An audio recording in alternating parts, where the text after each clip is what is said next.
Bonjour à tous, alors aujourd'hui je vous fais une petite vidéo pour vous aider à étudier un sujet très compliqué.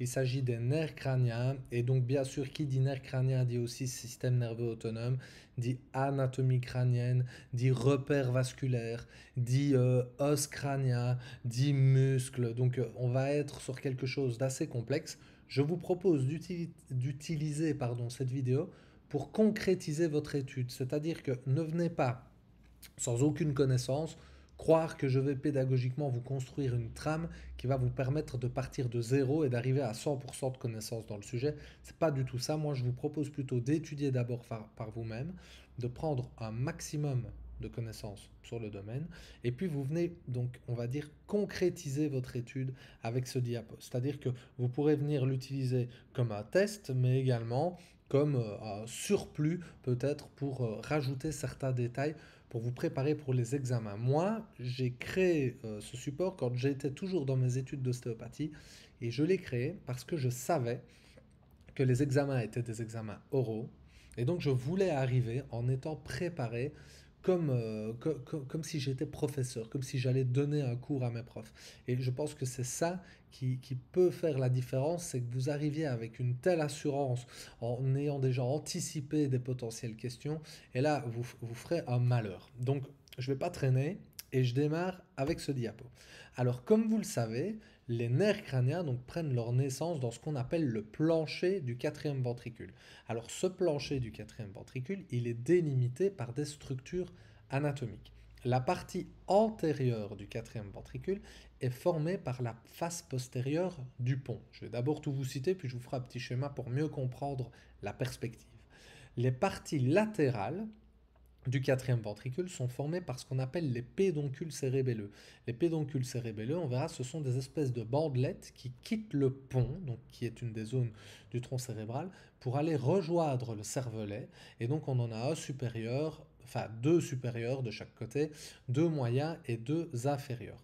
Ensuite, on a la partie postérieure du quatrième ventricule qui est délimitée donc par le cervelet, et on a entre le cervelet et le quatrième ventricule des valvules qu'on appelle les valvules de vieux sens et de Tara. Alors en fait là, donc le plancher du quatrième ventricule, c'est comme si on regardait le quatrième ventricule de derrière et qu'on venait voir ce qu'il y a plaqué à la face postérieure du pont. Donc si on fait une coupe, je vous rappelle qu'on a ici donc une coupe du tronc cérébral, un tronc cérébral qu'on regarde de côté. On a d'abord le bulbe rachidia. Ensuite, on a ce qu'on appelle donc le pont ou la protubérance annulaire. Et puis encore au-dessus, ici, les pédoncules cérébraux donc, qui vont dans chaque hémisphère cérébraux. Derrière, ici, on va avoir ce fameux plancher du quatrième ventricule. Ici, à l'arrière de tout ça, on a le cervelet. Et donc latéralement, pour connecter le pont ici en avant et le cervelet, on va avoir pédoncule cérébelleux supérieur, moyen, et inférieur. Eh bien, votre quatrième ventricule, il est délimité là, entre tout ça. Alors, ce quatrième ventricule, on va le diviser en trois colonnes. On va avoir une colonne médiane qui est motrice, une colonne centrale qui est neurovégétative ou intermédiaire, et une colonne latérale qui est sensitivo-sensorielle. Dans la colonne motrice, on va trouver tous les nerfs crâniens qui ont à un moment ou à un autre une fonction motrice, c'est-à-dire qui innervent des muscles. Donc vous savez que le 3, le nerf oculomoteur, innerve les muscles, certains muscles de l'orbite. Vous savez que le 4, le nerf trochléaire, innerve le muscle oblique supérieur de l'œil ou muscle trochléaire. Vous savez que le nerf trijumeau, avec son petit noyau donc manducateur, va venir innerver donc les muscles de la mastication et donc via le SAG3, on le verra plus tard. Vous savez que le nerf abducens, ou plutôt on l'appelle aussi, non le nerf abducens, mais il va venir innerver donc le muscle droit latéral de l'œil. Et puis vous avez le nerf facial bien sûr pour tous les muscles de la mimique. Et alors ici on a mis le 9, le 10 et le 11 ensemble, et ça, ils vont constituer ensemble ce qu'on appelle donc le noyau ambigu. Et ce noyau ambigu ici, donc pour le 9, le 10 et le 11, va vraiment donner le départ de toutes les notions motrices, toutes les informations motrices qui peuvent partir donc du 9, du 10 et du 11. Et on va aller essentiellement dans les régions pharyngo laryngée. Et puis vous avez un dernier petit noyau ici en dessous, c'est le 12, c'est pour le nerf hypoglosse. Et là, on est pour tout ce qui est muscle de la langue, supra donc et infra-hyoïdia. Alors ici, vous avez la colonne neurovégétative et dans cette colonne neurovégétative, là, la distribution des noyaux, elle est un petit peu plus dure à étudier parce que chaque noyau porte un nom. On va voir que le 3, donc le noyau du nerf oculomoteur, on l'appelle aussi le noyau pupillaire donc de Hendinger-Westphal. Alors attendez, je vais effacer mes notes, hein, ce sera plus facile, voilà. Donc on a ici le 3 qui va former le noyau pupillaire de Hendinger-Westphal. On verra que ce noyau donc, va donner les infos neurovégétatives parasympathiques, hein, parce que ce qui part du quatrième ventricule, ce ne sont que des informations parasympathiques. Les orthosympathiques viennent de la colonne de Clark, je vous le rappelle. Et donc, ce 3-là, il va donner, via sa division, là, juste avant l'anodosine, il va donner, via sa division inférieure, les informations parasympathiques qui vont aller au ganglion ciliaire. Pas de panique, j'y reviens plus loin. Ensuite, on a un deuxième noyau ici, constitué par le nerf facial, et donc on appelle ça le noyau muco-lacrymo-nasal, donc qui va se charger des muqueuses ORL, de la glande lacrymale et des muqueuses nasales. Eh bien, vous savez maintenant, je pense si vous avez déjà étudié un peu, que ce nerf-là, on va dire ce départ-là, va donner les informations parasympathiques qui vont arriver au ganglion sphénopalatal. Ensuite, juste en dessous, le 7 bis ou le nerf intermédiaire de Prisberg, il va donc donner ce qu'on appelle le noyau salivaire supérieur et c'est essentiellement via la corde du tympan que ces informations parasympathiques vont aller se déjeter dans les ganglions submandibulaires et sublagaux. Ensuite, juste en dessous, on a le 9 qui va constituer le noyau salivaire inférieur et puis en dessous un très gros noyau ici pour le nerf vague, hein, bien sûr, ou cardio-pneumodigestif. On appelle ça, donc dans la partie haute ici du noyau, on appelle ça le noyau cardio-pneumodigestif. Et la partie basse du noyau qui descend même plus bas dans le bulbe rachidien, eh bien, enfin plus bas dans le tronc cérébral, donc hein, on appelle ça le noyau de Onuf. Ensuite, la partie latérale donc, du plancher du quatrième ventricule, donc c'est la colonne sensitivo-sensorielle, va vous donner donc, on va dire, deux gros noyaux. On va avoir d'abord le noyau solitaire ici ou gustatif, dans lequel on a le 7 bis, le 9 et le 10. Et là, on est vraiment pour ce qui est sensibilité, on va dire la sensorialité pour le goût au niveau de la langue, parce que je rappelle que la sensibilité épicritique et protopathique de la langue, c'est le nerf trijumeau qui l'effectue, avec au centre ici de ce noyau les centres gustatifs de Nageotte, donc constitués par le nerf glossopharyngien. Et puis vous allez avoir ici un gros noyau du nerf trijumeau, c'est la réunion des noyaux maxillomanducateur et ophtalmique profond. Et là on a vraiment le gros noyau pour toute la sensibilité au niveau de la face. Et ce noyau en fait descend très bas dans le tronc cérébral jusqu'au niveau cervicaux, des fois C4 et C5. Et c'est pour ça qu'on peut des fois avoir des petits floutages au niveau des douleurs cervicales et des douleurs faciales. On parle alors de céphalée cervicogénique. Je vous rappelle que j'avais fait une autre vidéo dont le but était d'étudier en réfléchissant le plancher du quatrième ventricule. Donc ceux qui trouvent que je suis allé un peu vite là, je vous envoie vers cette autre vidéo sur la même chaîne YouTube pour apprendre à étudier en réfléchissant et pas simplement par cœur le plancher du quatrième ventricule. Quoi qu'il en soit, vous aurez remarqué donc que dans ce plancher du quatrième ventricule, on n'a pas le nerf optique, le 2, on n'a pas le nerf olfactif, le 1, et on n'a pas le nerf vestibulo-cochléaire, le 8, c'est normal. Les fonctions sensorielles pures ne prennent pas leur départ dans le plancher du quatrième ventricule, c'est une petite exception anatomique. Allez, on poursuit. Alors, si vous prenez ici la vue postérieure ici, donc vous avez en gros ici en latéral les pédoncules cérébelleux supérieur, inférieur et moyen. Vous avez normalement ici devant ce schéma ce fameux bombement. Donc en fait ici là c'est comme si on avait le tronc cérébral là comme ceci. Et en gros là ici ce qu'on fait nous c'est qu'on regarde là derrière. Donc là cette zone-ci c'est comme si on regardait de là derrière. Alors qu'est-ce qui se passe à ce niveau-là? Attendez, je vais supprimer ce que j'ai noté, ce sera bien plus joli. Voilà, effacer le stylo. Donc qu'est-ce qui se passe ici? On voit donc que là, on est sur le plancher du quatrième ventricule. C'est un peu moins glamour, mais c'est pas mal. Vous allez voir que là, je vais cliquer et on va voir des questions apparaître et on va y répondre ensemble. Alors, comment se nomment ces deux noyaux et à quoi se rapportent-ils? Donc les deux noyaux ici. Citons les différentes structures qui traversent le trou déchiré postérieur et citons les structures qui traversent le foramen magnum. Ce sont des questions qu'on pourrait vous poser, qui sont relatives bien sûr à l'anatomie des nerfs crâniens, mais aussi des vaisseaux plutôt vasculaires, veineux, lymphatiques, tout ce que vous voulez au niveau du crâne. Donc vous allez voir que ce diapo est assez complet. Alors, on met les réponses.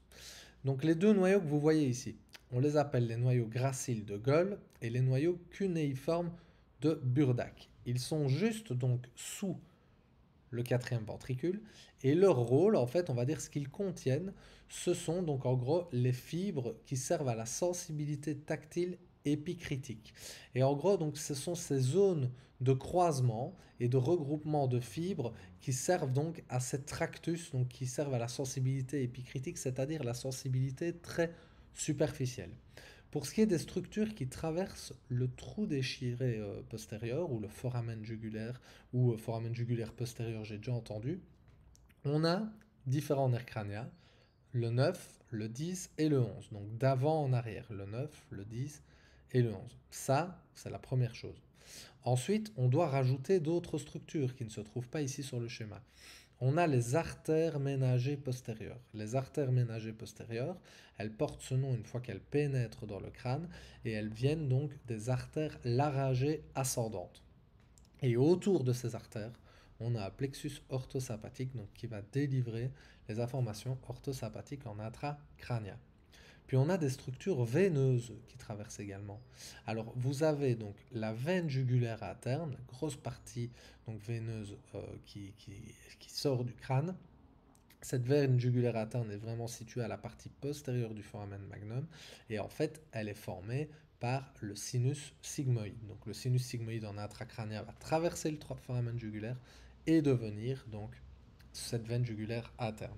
On a également, qui traverse le foramen jugulaire pour rejoindre la veine jugulaire interne, le sinus pétreux inférieur et le sinus occipital postérieur. Donc on a quand même pas mal de structures pour un si petit foramen.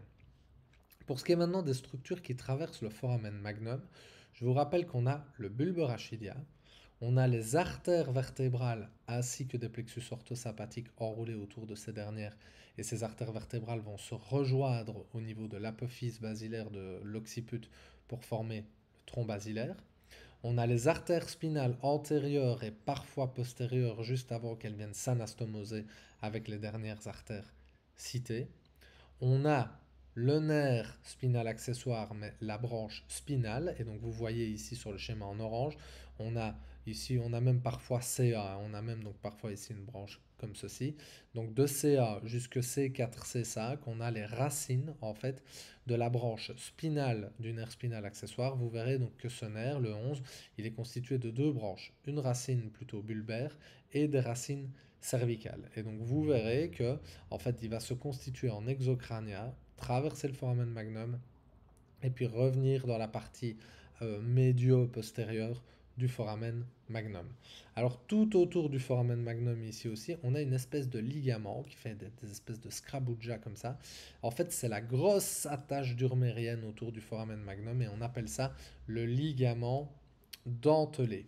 Et alors on va noter aussi que tout autour de la moelle, on a un plexus veineux, bien sûr, et ce plexus veineux va aussi faire communiquer l'espace endocrânien et extracrânien, notamment via le sinus occipital postérieur et les différents plexus basilaires qui sont donc contenus, c'est des scrabouja de veines qui se situent donc sur les apophyses basilaires et à la partie postérieure de l'occiput. Alors, on continue notre petit trajet. Donc vous voyez ici ça, c'est il ponto, le pont. Ça, c'est le bulbe rachidien. Et ici, pédoncule cérébraux. Donc ça ressemble à ce que j'ai dessiné tout à l'heure. Ici, pédoncule cérébelleux supérieur, moyen et inférieur. Et donc ici, là, si on regardait de derrière par là, on verrait le plancher du quatrième ventricule. Vous voyez que la plupart des nerfs vont être créés dans ce plancher là qui est derrière, et puis ils vont émerger les différents nerfs à la face, la plupart, hein, à la face antérieure ici, donc de ce tronc cérébral. Donc ils vont littéralement traverser le tronc cérébral et émerger pour la plupart, je dis bien, à la partie antérieure. Alors je vais effacer tout ce bordel là, comme ça on y verra un peu plus clair. Voilà, alors pour ce qui est des questions. Nommer ces structures, les deux petites boules là. On appelle ça les tubercules ou les corps mammillaires qui sont situés à la face antérieure du fornix. Maintenant, décrivez le courant sinusal qui comprend le sinus pétreux inférieur. Alors, je dis toujours, hein, le sinus pétreux inférieur, dans l'anatomie des sinus veineux dans le crâne, c'est un faux sinus. C'est-à-dire que la définition d'un sinus veineux, celle qui doit être constituée par de l'os et par des membranes de tension réciproque. Eh bien, le sinus pétreux inférieur n'est pas formé par des membranes de tension réciproque. Il est plaqué contre la fissure entre la pyramide pétreuse du temporal et l'apophyse basilaire de l'occiput, et puis il va aller se déverser dans la veine jugulaire interne en exocrânien, mais il n'est jamais, je dis bien jamais, contenu dans une membrane de tension réciproque. Donc c'est super important de comprendre ça. Vous remarquez que je varie le rythme. J'ai regardé le podcast de Sarkozy tout à l'heure et j'ai vu la manière qu'il a d'utiliser le silence entre ses phrases. C'est magnifique. Donc des fois, je me prends un peu pour Sarkozy. Je suis un peu le Sarkozy des nerfs crâniens, quoi. Vous comprenez? Donc là, je suis en feu. Donc ce sinus pétreux inférieur, je le répète, par définition anatomique, il n'est pas un sinus veineux endocrânien. Alors, on va quand même le décrire. Ce sinus, il est formé d'abord par les veines ophtalmiques qui traversent la fissure orbitaire supérieure. Ces veines ophtalmiques, elles vont venir se jeter dans le courant médial du sinus caverneux. Le courant médial du sinus caverneux, il est vraiment plaqué contre le corps du sphénoïde de chaque côté. Dans ce courant médial, je vous rappelle que vous avez l'artère carotide interne en plein milieu, juste avant qu'elle ne donne la cérébrale antérieure, l'ophtalmique, et la cérébrale moyenne. Et donc, autour de cette carotide interne, vous avez un plexus orthosympathique. Donc, le courant médial du sinus caverneux est formé par les veines ophtalmiques, et au milieu, vous avez la carotide interne et un plexus orthosympathique qui passe. Très important de visualiser ça, et je pense qu'il y aura un schéma un peu plus loin. Ensuite, entre les deux courants médiaux des sinus caverneux, vous avez donc des petites connexions. C'est-à-dire que si je vous dessine les deux sinus caverneux, donc un carré comme ça ici, ça, c'est le corps du sphénoïde qu'on voit du dessus. Ça va? De chaque côté ici, vous avez deux cubes là, pour le dire très schématiquement. Vous avez deux cubes, et ces deux cubes, vous les divisez en deux. Eh bien, la partie médiane, ici où j'ai fait les poids, reçoit les veines ophtalmiques qui viennent de l'avant. Et au milieu de cette partie médiane, vous avez en plus les artères carotides internes qui passent avec un plexus orthosympathique. On verra que le courant latéral, lui, il est constitué par le sinus sphénopariétal de Bréchet. Eh bien, en fait, entre les deux courants médians ici, vous avez des branches comme ça vasculaires qui viennent se connecter l'une à l'autre. On appelle ça donc des collatérales intercaverneuses qui font communiquer les deux sinus caverneux. Ensuite, juste après, donc les veines ophtalmiques viennent de l'avant vers l'arrière comme ceci dans le courant médial, vous allez avoir ici derrière le sinus, les sinus, hop, pétreux inférieurs, qui vont venir vers le foramen magnum, vers les foramen magnum, et donc passer dans les foramen magnum et rejoindre la veine jugulaire interne. Ici, c'est ce que vous voyez, sinus pétreux inférieur, il passe dans le foramen magnum, foramen jugulaire, passe dans le foramen jugulaire, il passe sous les ligaments ici, qui divisent le foramen jugulaire en trois compartiments, il passe sous les ligaments et il rejoint la veine jugulaire interne en exocrânien. C'est magnifique. Alors, quelle structure manque-t-il sur ce schéma? Eh bien, je vous ai dit tout à l'heure, les différentes choses qui passent dans le foramen jugulaire, on va les répéter. On a le sinus pétreux inférieur. On a la veine jugulaire interne, donc c'est le sinus sigmoïde qui va traverser le foramen pour donner la veine jugulaire interne. On a ici en avant le 9, le 10 et le 11. Entre le 10 et le 11, on a l'artère ménagée postérieure avec un plexus orthosympathique autour.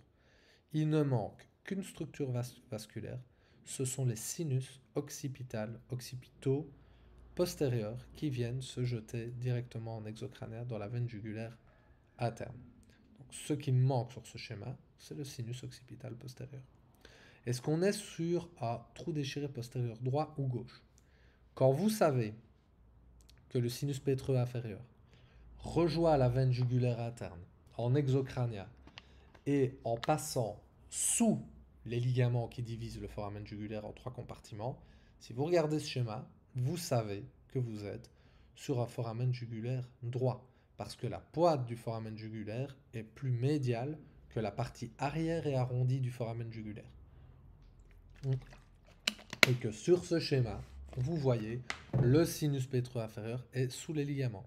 S'il s'agissait d'un gauche, ça voudrait dire que le sinus pétreux inférieur est au-dessus des ligaments dans le crâne, et ça, c'est totalement faux. Et puis, vous savez, c'est assez simple. La plupart des schémas anatomiques, ce sont toujours des côtés droits, mais méfiez-vous du prof d'anatomie à la Belso qui est très bon. Il sort des fois des petits schémas du côté gauche pour bien vous mettre dans l'ambiguïté. On continue. Alors, vous voyez qu'ici, pour ce qui est de nerfs crâniens 3 et 6, ils sont directement en rapport avec des artères du tronc basilaire. Alors ne vous inquiétez pas, après je vais décrire tous les nerfs dans l'ordre les uns après les autres. Là on s'amuse comme des petits fous et puis après je vais vous donner un peu de structure, ne vous inquiétez pas. Mais donc le 3 et le 6, ils sont directement en rapport avec des troncs artériels basilaires.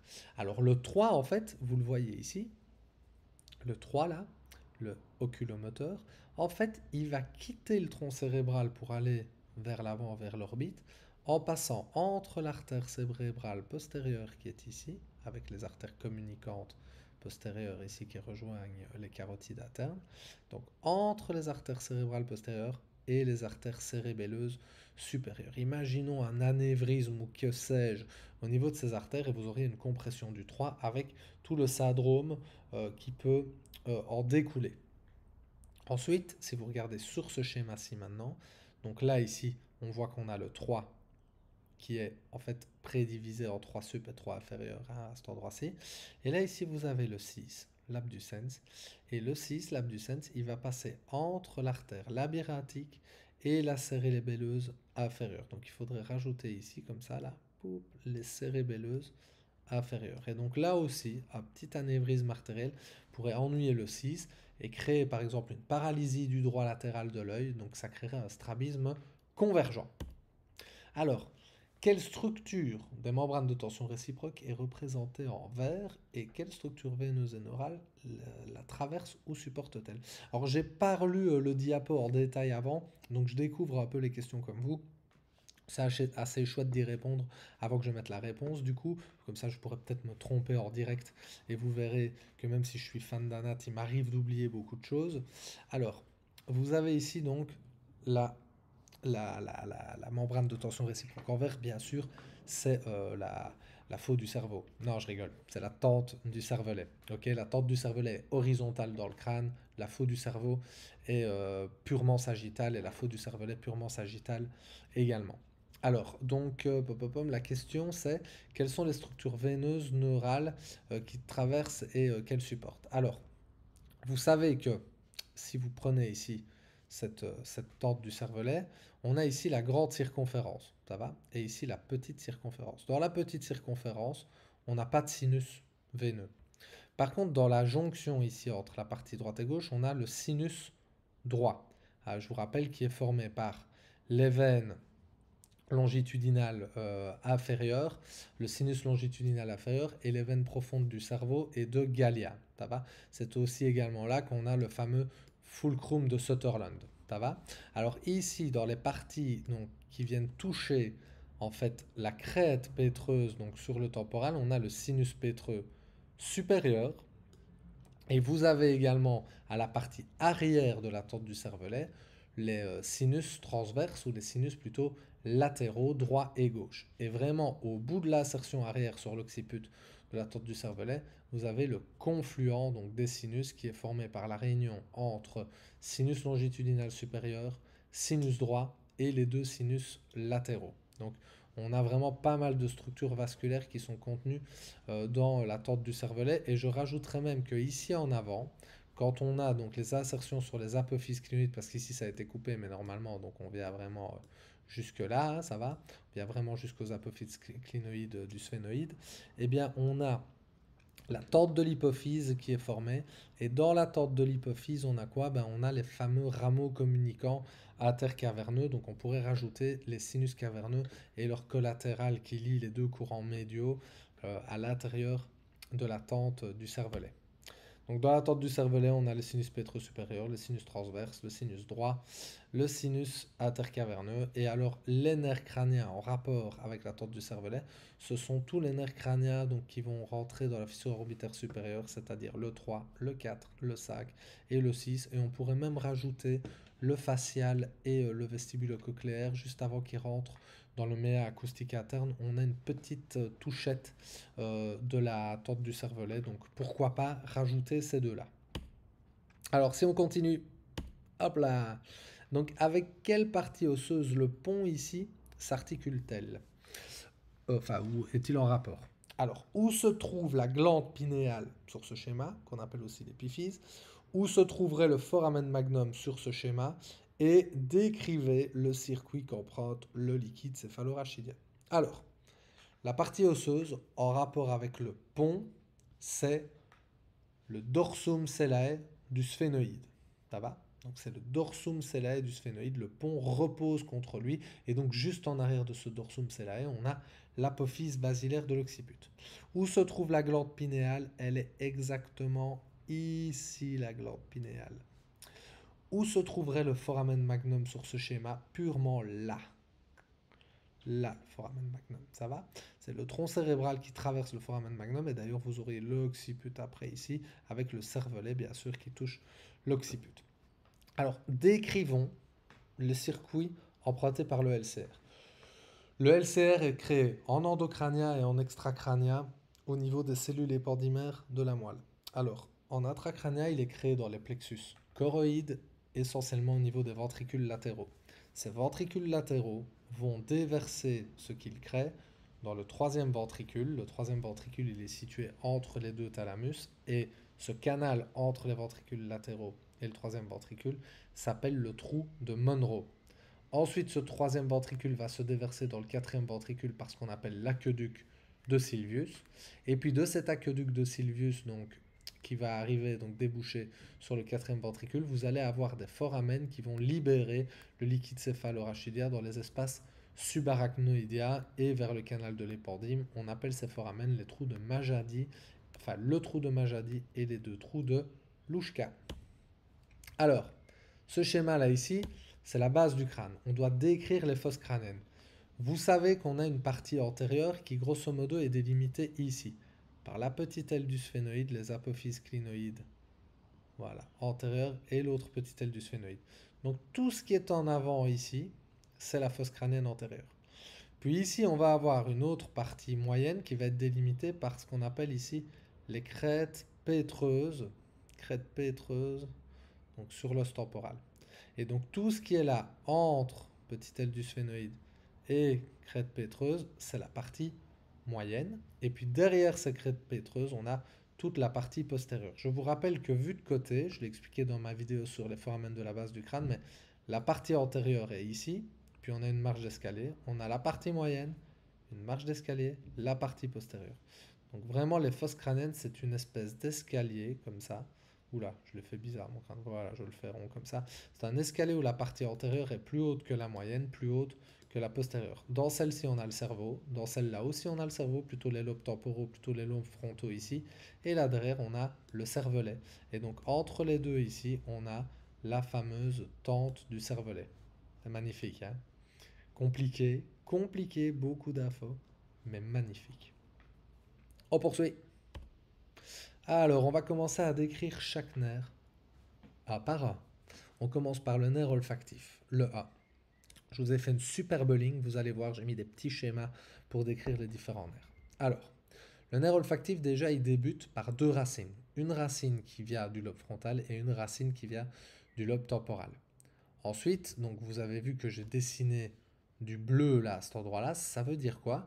En fait, vous allez avoir toute cette partie, ce tractus olfactif, en fait, là, vraiment la partie fil électrique du nerf, qui va être située sous le lobe frontal et qui va être parfois même inclus dans l'espace subarachnoïdien. C'est pour ça que j'ai fait une ligne bleue ici, pour vous donner cette idée qu'il est parfois inclus complètement dans l'espace subarachnoïdien, donc il baigne dans le liquide céphalorachidien. Bien sûr, en longeant la partie inférieure du lobe frontal, il va être en rapport avec le jugum sphénoïdal, et puis il va venir se terminer par le bulbe ici olfactif qui est posé sur la lame criblée de l'ethmoïde. Alors, c'est quoi tout ce bordel que j'ai rajouté? Vous avez en fait ici la cristagalie de l'ethmoïde. Votre bulbe olfactif, il est posé de chaque côté. Ça va? Et donc, on a ici les petits axones du bulbe olfactif qui vont traverser donc la lame criblée de l'ethmoïde pour venir former ce qu'on appelle la tache olfactive, la tache jaune ici. Donc, c'est ce qui vient récolter les informations olfactives dans le nez. Eh bien, vous voyez que ce bulbe, il est en rapport avec la faux du cerveau ici, qui vient s'insérer sur la cristagalie. Donc la faux du cerveau, elle est représentée ici sur le schéma. Je vous rappelle qu'en avant de la cristagalie, vous avez le trou borgne, et que dans le trou borgne, vous avez les veines émissaires qui passent sous les veines nasales, et qui vont remonter, et qui vont venir rejoindre le sinus longitudinal supérieur, et emprunter la faux du cerveau pour aller jusqu'au confluent des sinus en arrière. Donc vous voyez qu'on a un rapport très étroit entre le bulbe olfactif et le sinus longitudinal supérieur. Je vous rappelle que dans le bas du nez, là, entre les deux cloisons nasales, vous avez ce qu'on appelle les organes voméronasaux de Jacobson. Ce sont des vestiges, en fait, donc qui sont situés vraiment ici de part et d'autre du vomère, là. Ce sont des vestiges de capteurs phéromonaux. Alors, pour ce qui est des pathologies et des traitements, je vous laisserai lire à votre aise. Sachez juste que quand vous connaissez cette ligne ici, si vous avez des techniques pour travailler les différents os ou les différentes structures de cette ligne, eh ben faites-les parce que ça pourrait contraindre le nerf. Moi, je ne veux pas rentrer dans un débat ici du crânien, MRP ou pas, c'est une description anatomique que je fais, mais sachez qu'à l'époque, on était bien sûr interrogé sur les structures qu'il fallait travailler, et donc ici, j'ai mis les différents traitements qu'on m'avait enseignés à l'époque. Je ne donne pas mon opinion là-dessus, à vous de vous faire la vôtre. Alors, on repart sur des petits quiz de questions. Donc, déjà ici, on vient de voir le nerf, hein, on a la racine ici plutôt frontale et ici plutôt la racine qui vient du lobe temporal. On a le fameux tractus, on a le fameux bulbe et de ce bulbe, on va avoir plein de petits axones qui vont venir ici vers le bas en traversant la lame criblée de l'ethmoïde. Vous voyez que le nerf crânien olfactif, il passe pas par le thalamus comme la plupart des nerfs qui sont afférents et c'est pour ça qu'en fait les informations olfactives vont si vite dans les lobes temporaux, lobes frontaux et dans les sièges de la mémoire pour vous donner une information de l'environnement. C'est la fameuse Madeleine de Proust, cette histoire. Alors, ici, donc, nommez les 4 parties du A. Eh bien, on a les racines, le tractus, le bulbe et les axones. Quelle est l'utilité des organes voméronasaux? Ce sont des capteurs phéromonaux. Donc jusque-là, je crois qu'on est bon. Ensuite, comment s'appelle la zone fonctionnelle de l'olfaction? La tache jaune. Décrivez la mécanique de l'axe crânien central et expliquez en quoi le palatin est considéré comme le tampon du palais dur. Je vous laisse le faire vous-même. Je vous ai dit, je ne suis pas là pour débattre de mes croyances ou non sur le crânien. Rappelez-vous juste que vous devez prendre le sphénoïde ici en fonction de s'il effectue une flexion, c'est-à-dire qui va vers ici, ou une extension, c'est-à-dire qui va vers là. Il semblerait que l'ethmoïde, le vomère, l'os frontal, tous fassent des roues. Il y a un phénomène de roue dentée qui se fait. Et je vous rappelle que le palatin, on le considère comme un tampon dans la mécanique crânienne. Il fait des rotations externes en flexion et des rotations internes en extension crânio-sacrée. Et donc on le considère comme un tampon entre les différents os du crâne. Mais voilà, moi j'adore lire ça comme une bande dessinée parce que je trouve que c'est beau comme principe. Maintenant, je pense qu'on est tous d'accord presque pour dire que ça fonctionne pas vraiment comme ça. Donc voilà, mais sachez répondre à la question pour votre examen en tout cas. Alors le deuxième nerf crânien qu'on va voir, le nerf optique. Encore un nerf sensoriel qui ne prend pas son départ dans le plancher du quatrième ventricule comme le nerf olfactif. Alors ce nerf est court en fait, mais généralement on ne le décrit que après ce qu'on appelle le chiasma optique qui est ici, alors qu'on peut vraiment partir des lobes occipitaux. Donc en gros, l'origine, c'est les lobes occipitaux. Vous savez que le cortex occipital, la région occipitale du cerveau, c'est vraiment ce qui est lié à la vue. Eh bien, le tractus qui part des lobes et qui va jusqu'aux 4 petites structures ici, c'est ce qu'on appelle les radiations optiques. Ces radiations optiques viennent se jeter dans les corps genouillés médiaux et latéraux, dans le colliculus supérieur et inférieur. Et je dirais plutôt qu'on devrait normalement le dessiner dans l'autre sens, hein, puisque c'est afférent. Donc je dirais plutôt que ce sont les radiations optiques qui viennent aux lobes occipitaux et non l'inverse. Ces corps genouillés, donc médiaux, latéraux, colliculus supérieur et inférieur, ils reçoivent les infos ici de ce qu'on appelle le tractus optique. Ce tractus optique, lui, il est formé donc de la division vers l'arrière, donc du chiasma optique. Et ce chiasma optique, il est posé sur le sphénoïde. Ensuite, lorsque le chiasma optique va donner de chaque côté ici, donc je devrais en dessiner un deuxième ici, hein, hop, nerf optique. Le nerf optique ici, vous voyez qu'il est très sinueux. C'est normal, c'est pour permettre les mouvements de l'orbite sans que le nerf soit mis trop en tension. Et vous voyez que juste à côté de ce nerf, donc dans son trajet, vous aurez ici l'artère ophtalmique autour de laquelle je fais des petits scrabouja. Là, vous avez tout un plexus orthosympathique périartériel. Eh bien, ce nerf, en fait, on va donc dire qu'il est sinueux pour la mobilité oculaire. Il est accompagné de l'artère ophtalmique et de ses fibres sympathiques. Et il va être en rapport avec le ganglion ciliaire. En intraorbitaire, vous verrez que ici, juste à côté, là, en latéral, vous aurez le ganglion ciliaire. Alors, hop, hop. Donc, ah ben voilà, je l'ai dessiné là en vert. Donc, le ganglion ciliaire. Alors, on peut le diviser en 4 portions, ce nerf optique, comme le nerf olfactif.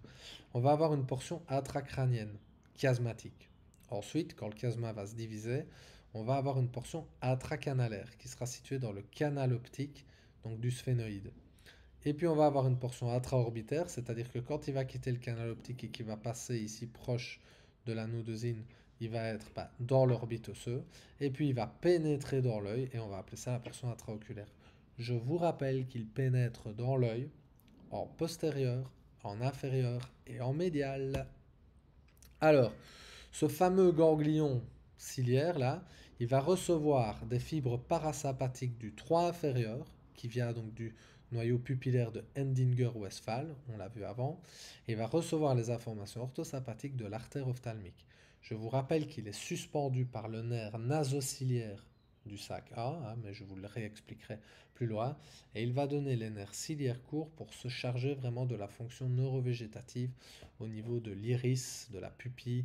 Donc c'est vraiment important de considérer le rôle neurovégétatif pour tout ce qui est accommodation visuelle du nerf, du ganglion ciliaire, pardon.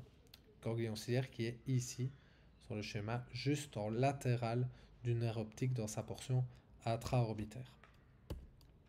Alors, où ça sert le nerf optique sur le globe oculaire? Je l'ai dit, en arrière, en bas et en médial. Décrire les répercussions de la SSB sur les globes oculaires. Voilà, le but, c'est pas de vous faire un débat avec la mobilité de la SSB ou pas. Je vous ai mis ici la réponse que vous devez donner par rapport au livre de Busquet sur le crâne. Moi, je n'épilogue pas là-dessus, je suis désolé. Alors, par contre, c'est important de noter que toutes les actions sur le globe oculaire vont avoir des répercussions vasculaires par voie directe ou réflexe. Je vous rappelle que dans le fond de l'orbite, vous avez le 3 inférieur, hein, on le verra juste après. Ce 3 inférieur amène beaucoup d'informations parasympathiques dans l'œil au ganglion, notamment ciliaire. Quand vous venez toucher l'œil, si vous venez mettre des pressions là dans le fond, vous pouvez en fait créer des espèces de chocs parasympathiques, donc diminution de la fréquence cardiaque, diminution de la pression artérielle et autres. C'est très relaxant de s'appuyer sur les yeux. Quand on est un peu stressé, c'est via ce fameux 3 inférieur. Alors, pathologie, traitement, ça va, je vous laisserai lire à votre aise. Sachez pour l'examen qu'on peut vous poser ces questions, notamment dans les cours pratiques sur les nerfs crâniens. La plupart de ces techniques sont inspirées du livre de Jean-Pierre Barral sur les nerfs crâniens. Donc, je vous invite à aller le lire si vous voulez aller plus loin. Alors, le troisième nerf crânien à étudier, c'est le nerf oculomoteur. Vous savez que cette fois, donc le nerf oculomoteur, il va prendre naissance dans la colonne motrice et dans la colonne neurovégétative du plancher du quatrième ventricule. Et donc, il va prendre son départ à la face antérieure du tronc cérébral au niveau des pédoncules cérébraux, donc la partie haute du tronc cérébral. il va passer entre les artères cérébelleuses supérieures et cérébrales postérieures. Ensuite, l'éclair gris que je dessinais là, c'est la tente du cervelet avec laquelle il va être en rapport, il va la traverser. Il va ensuite passer dans le courant latéral du sinus caverneux. Et donc si on dessine un sinus caverneux courant latéral, si vous le regardez de face, en gros, vous avez ici le 3, ici le 4, ici le 6 et ici le 5-1. Ça va? Et je vous rappelle que dans le courant médial, c'est la carotide interne, l'artère carotide interne qui passe. Donc le 3, le 4, le 6 et le 5-1. Voilà comment ils sont disposés dans le courant latéral du sinus caverneux. Ensuite, le 3, il va passer par la fissure orbitaire supérieure. Et puis il va passer, je rappelle que la fissure orbitaire supérieure, elle est délimitée entre la petite aile et la grande aile du sphénoïde. Et puis il va passer dans la nodosine et se diviser en 3 supérieurs et 3 inférieurs. Le 3 supérieur, hop, le 3 supérieur va se charger du muscle releveur de la paupière et du droit supérieur de l'œil.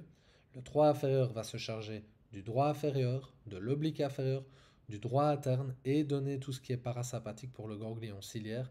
Et donc ensuite les nerfs ciliaires courent pour l'accommodation au niveau de l'iris et de la pupille de l'œil.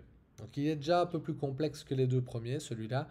Mais finalement, vous verrez que la plupart, le 3, le 4, le 5 et le 6, ont tous un rapport avec la tente du cervelet, avec le courant latéral du sinus caverneux, avec la fissure orbitaire supérieure et oui ou non l'anodosine. Donc on voit que c'est vraiment les 4 structures principales pour ces nerfs-là. Ça va?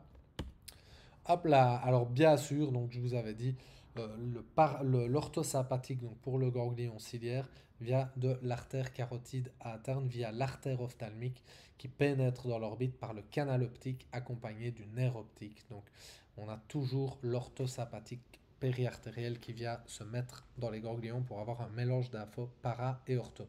Parce que c'est ça le rôle d'un ganglion neurovégétatif. Alors, si le nerf oculomoteur a un problème, donc pathologie du nerf oculomoteur, vous allez avoir une mydriase, un ptosis et un strabisme divergent. Alors, ptosis parce que le muscle releveur de la paupière ne fonctionnera plus, strabisme divergent parce qu'il ne restera plus que le droit latéral de l'œil pour mobiliser l'orbite et donc ça va tirer l'œil vers latéral. Et mydriase, pourquoi? Parce que vous n'aurez plus les informations parasympathiques qui arrivent à l'œil, et donc il n'y aura plus que de l'orthosympathique dans l'œil, et l'orthosympathique c'est la dilatation de la pupille, donc mydriase, il n'y aura plus la balance parasympathique, donc on aura la pupille dilatée tout le temps.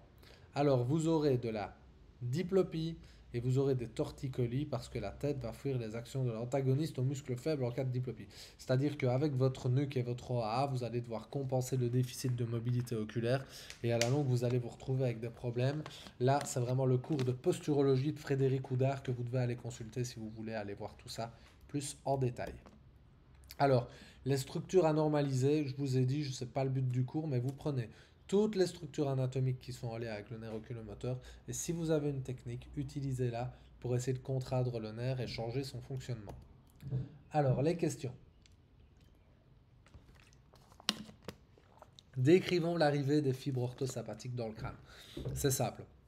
Les fibres orthosympathiques rentrent dans le crâne par tout ce qui est artériel et qui pénètre le crâne.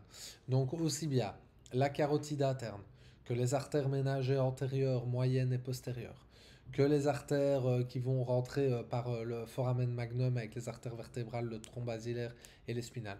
Toute artère qui pénètre à un moment donné dans un des foramens de la base du crâne ou de la face pour rentrer dans le crâne amène de l'orthosympathique. Donc vous ne vous faites pas chier avec ça.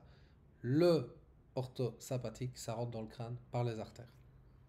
Alors, décrivons maintenant les différents niveaux fonctionnels de la colonne de Clark. Je vous rappelle que la colonne de Clark, ça ce sont les niveaux médulaires. Au niveau osseux, la colonne de Clark, c'est entre C7 et D12. C'est-à-dire que quand vous bousculez ces vertèbres-là, vous pourriez avoir un impact profond au niveau de la moelle là-dessus. C'est labile, mais ça existe. En secouant les tissus, on crée un impact. Alors, C8D3, cilio-spinal de Budge, c'est-à-dire c'est tout ce qui va monter pour s'occuper, donc comme c'est mis ici, du ganglion ciliaire. Donc pour le ganglion ciliaire, les informations naissent des niveaux C8 à D3, donc cilio-spinal de Budge. Par contre, tout le reste de l'orthosympathique qui monte dans le crâne par les différentes artères citées, donc pour ce qui est du ganglion sphénopalata, ganglions otiques, les ganglions submandibulaires et sublagaux, tous ces ganglions-là, ils vont recevoir leur information de l'ensemble de la colonne de Clark. Donc elle est très spécifique pour le ganglion ciliaire, la zone ciliospinale de Budge, mais après c'est l'ensemble de la colonne de Clark qui achemine les infos pour le reste des ganglions. D3D sac bronchopulmonaire, donc tout ce qui est bronche, poumon. DAD sac cardio-accélérateur pour ce qui est donc du cœur, vous l'aurez compris. Et puis D6, D9 grands splanchniques qui vont aller se jeter dans les ganglions semi-lunaires dans le plexus solaire. D10, D12 petits splanchniques qui va aller se jeter dans l'ensemble des ganglions du plexus solaire. Donc ne faites pas l'erreur de croire que parce qu'on l'appelle le grand splanchnique, il se jette dans tous les ganglions du plexus solaire. Eh ben non, il ne se jette que dans les ganglions semi-lunaires ou cœliaques, alors que D10, D12, le petit splanchnique se jette dans l'ensemble. Et un petit donc centre aussi abdominopelvien, donc LAL2, qui va plutôt lui se charger de tout ce qui se passe dans le bassin. Alors, quelles sont les topographies et différentes appellations des ganglions orthosupérieurs et inférieurs? Le supérieur, donc on l'appelle le ganglion de Rips, il est inconstant et il est situé au niveau de l'artère communicante antérieure. C'est-à-dire que dans le polygone de Willis, vous avez les deux artères cérébrales antérieures. Entre les deux, vous avez une petite communication et sur cette communication, vous avez le ganglion de Rips qui est parfois posé. Au niveau inférieur, le ganglion qui se situe au niveau sacrococcygeal s'appelle le ganglion de Vater, de Louchka, le ganglion impair ou sacrococcygeal. Donc là, on a des noms. Donc je vous rappelle qu'ici, il s'agit donc de la chaîne caténaire latérovertébrale, c'est-à-dire en haut ici le ganglion de Rips, en bas ici le ganglion sacrococcygeal et toute une chaîne d'un côté et de l'autre qui les rejoint, avec sur cette chaîne plein de ganglions situés. Par exemple, le plus connu, c'est le ganglion cervical inférieur qu'on appelle le ganglion stellaire qui est posé sur la première côte. On poursuit. Le nerf 4. Alors, l'origine, c'est l'isthme de l'encéphale. C'est le seul nerf crânien qui croise directement au départ. L'isthme de l'encéphale, donc, il est situé entre deux structures du tronc cérébral, entre les pédoncules cérébraux et entre le pont, je pense, je suis quasi certain, mais si je fais une erreur, allez vérifier. Alors, il va directement entrer en rapport avec la tente du cervelet, il va passer dans le courant latéral du sinus caverneux, il va rentrer dans l'orbite donc par la fissure orbitaire supérieure, mais lui, il ne passe pas dans l'anneau d'Osine, donc il n'est pas là, c'est un de ces petits trois-là, et c'est généralement l'intermédiaire ici dans les trois, en sachant que en dehors de lui, c'est le nerf lacrymal du sac A, et en dedans, le nerf frontal du sac A. Et puis donc, ce nerf trochléaire va directement aller se jeter sur ce muscle-là, le muscle ici, l'oblique supérieur, ou le muscle trochléaire. Ça va? Alors les pathologies, donc à capacité à abaisser le globe oculaire et les structures anormalisées, eh bien toutes les structures anatomiques qui entrent en contact. Donc il n'est pas fort compliqué, lui, on est vraiment sur tente du cervelet, sinus caverneux, fissure orbitaire supérieure et puis tout ce qu'on peut faire avec l'orbite. Alors, situez les structures suivantes sur le schéma. Le ganglion ciliaire, ici en dehors du nerf optique. Et si on devait le dessiner là, on a le nerf optique ici, le 2, et dans l'orbite, on l'aurait ici, juste en dehors du nerf optique. Le ganglion sphénopalata. Ici, vous avez la partie ptérygoïde du palata. Ici, vous voyez le maxillaire supérieur. Là, entre les deux, à l'intérieur du maxillaire, vous avez le palata, l'os palata. Eh bien, votre ganglion sphénopalata, il serait plutôt ici. L'artère ophtalmique, elle est juste là, avec le nerf optique. L'hypophyse, ici, donc vous avez le 2 qui est là, juste avant qu'il rentre dans le canal optique, il y a le chiasma optique qui est là, et votre hypophyse, elle est juste derrière le chiasma optique. Elle serait ici, votre hypophyse. Alors, le sinus caverneux, eh bien, vous avez, si vous avez le chiasma optique à la partie avant, donc proche du jugum sphénoïdal, vous avez le dos de la selle ici avec l'hypophyse dedans et le dos de la selle ici derrière. Et donc, si là vous avez la zone, la cavité pour l'hypophyse, de part et d'autre de cette cavité, de chaque côté, vous avez les sinus caverneux qui seront situés. Et puis la glande lacrymale, en fait, dans l'orbite, elle est située là. Elle est en haut et à l'extérieur de l'orbite plaquée contre l'os frontal. Et donc, c'est vraiment là qu'elle est située. Et d'ailleurs, c'est le ganglion sphénopalata ici qui va monter les infos. Et on va dire, si on voyait l'orbite de l'extérieur, elle serait située ici. Ou putain, celui-là, il va faire très très très mal. Alors, pour faire simple, ici on a le nerf trijumeau. Là, tout ça là, c'est le A. Tout ça là, c'est le 2. Et tout ça là, c'est le 3 déjà pour démarrer. Ok? Rappelez-vous le nerf trijumeau, un petit noyau qui vient de la colonne motrice et qui va donner cette toute petite racine motrice là. Cette petite racine motrice là, elle va rejoindre le sac 3, le mandibulaire, et pas les deux autres. Donc le 1 et le 2 ne sont que sensitifs. Le 3, il est sensitif et moteur. Ensuite, on a cette grosse branche ici qui vient du gros noyau qui vient de la colonne sensitivo-sensorielle. Donc c'est la réunion des noyaux maxillo-manducateur et ophtalmique profond. Alors, ça part du quatrième ventricule. Okay, le quatrième ventricule et les noyaux du trijumeau, je vous rappelle, descendent très bas. C'est pour ça que j'ai représenté ici l'EAA, parce que l'EAA peut avoir, la mobilité de l'EAA peut avoir une répercussion sur les noyaux sensitifs du trijumeau. Ensuite, donc cette partie sensitive, cette partie motrice qui est en dessous et qui va rejoindre le sac 3. Vous avez le ganglion ici qu'on appelle le ganglion de Gasser. Proximité de ce ganglion, vous avez l'artère carotide interne et au-dessus de tout ça, vous avez la tente du cervelet. Ce ganglion de Gasser, il est situé sur ce qu'on appelle le cavum de Meckel, vraiment à la pointe de la pyramide pétreuse du temporal et donc juste à côté de la sortie de la carotide interne de la pyramide pétreuse. Ensuite, il se divise, après le ganglion de Gasser, en sac 1, sac 2, sac 3.